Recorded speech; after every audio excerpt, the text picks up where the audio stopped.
সকালে ঘুম থেকে উঠেই দেখি হঠাৎ বাড়িতে অতিথির মেলা। মাসিরা হুট করেই এসে হাজির। তার উপর জামাইবাবু এসেছে শ্বশুর বাড়িতে আর হাতে করে নিয়ে এসেছে এক বাক্স মিষ্টি।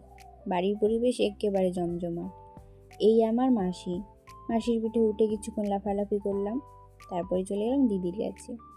হচ্ছে আমার দিদি। ওদের সঙ্গে একটু গল্প আড্ডা করেই ছুটলাম মায়ের কাছে। জামাই এসেছে বলে কথা, রান্নাটা তো বিশেষ হতেই হবে। মা তো একেবারে পুরো জোরে কাজে লেগে গেছে, আর আমি আর আমার বোনু মায়ের ছোট সহকারী হয়ে পাশে পাশে সাহায্য করছি। আর এইদিকে মাসি চশমা পরে আরাম করে বসে মাংস ভাজার দায়িত্ব নিয়েছে। খাওয়া দাওয়া হাসি গল্প করতে করতে কখন যে বিকেল হয়ে গেল বুঝতেই পারিনি। তারপর ঠিক হলো সন্ধ্যা আরেক দিদির বাড়ি যাওয়া হবে। সবাই রেডি হতে ব্যস্ত, আর আমার মা কোথাও যাওয়ার আগে নির্বাচন না পড়লে তো চলেই না। তারপর সবাই মিলে বেরিয়ে পড়লাম।